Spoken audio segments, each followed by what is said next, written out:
भारत ने पुराणों के साथ दुर्व्यवहार कर लिया है, उनके अर्थ का बड़ा अनर्थ करा है। सारी कहानियां सत्य हो जाती हैं जब उनको समझने वाली दृष्टि आ जाती है। एक ही आस्था रखनी चाहिए, मैं बंधन में हूं पर बंधन में रहूंगा नहीं।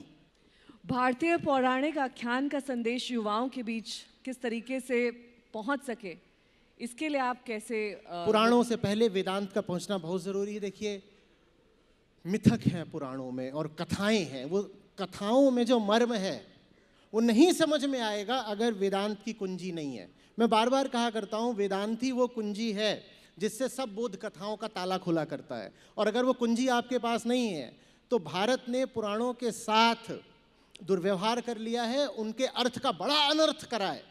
क्योंकि वहाँ तो आपको एक कथा मिल जाएगी और आप जानते ही नहीं हो उस कथा को पढ़ना किस तरीके से, उस कथा को पढ़ने के सूत्र क्या हैं, डिकोडिंग कैसे करनी है उस कथा की, तो आप उस कथा का पता नहीं क्या अर्थ निकाल लोगे।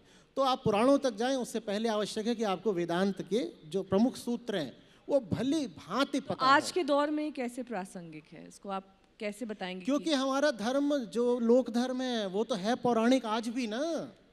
लोग जिस धर्म पे चल रहे हैं वो कहाँ से, आप जाएं, आप लोगों से बात करें, अगर मान लीजिए श्री कृष्ण की बात करें तो आपको पौराणिक कथाएं ही तो सुनाएंगे।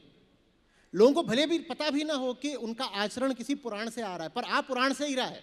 भारत का जो प्रचलित धर्म है नहीं, लेकिन कई बार अलग अलग कहानियां जुड़ी होती हैं। एक ही मंदिर से हाँ। 2-3 कहानियां होती हैं। जैसे रामेश्वरम मंदिर से भी 2 कहानियां मुझे याद हैं जो उस मंदिर के बारे में प्रचलित है, लेकिन कौन सी कहानी सत्य है ये किसी को भी नहीं मालूम। सारी कहानियां सत्य हो जाती हैं जब उनको समझने वाली दृष्टि आ जाती है। फिर किसी कहानी में कोई झूठ नहीं रह जाता। अरे भाई, कोई भी कहानी तथ्य थोड़ी ही होती है। सारी कहानियां एक इशारा होती हैं, इंगित करती हैं, पॉइंटर्स होती हैं। वो अब आपसे मैं कहूं कि वहां ऊपर शिखर है, उसकी ओर इशारा करिए जरा सा। वो शिखर, आपने वो शिखर किया, मैंने ये किया।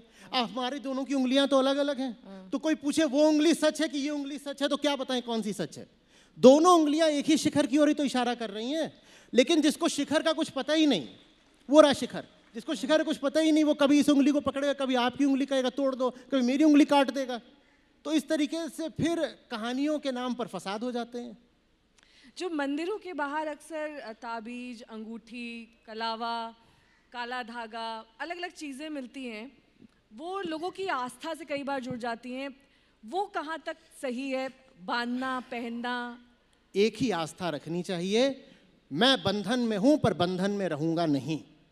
मैं मुक्त होने के लिए पैदा हुआ हूं और जान लगा दूंगा इस संघर्ष में, और इसके आगे किसी आस्था की जरूरत विशेष है नहीं।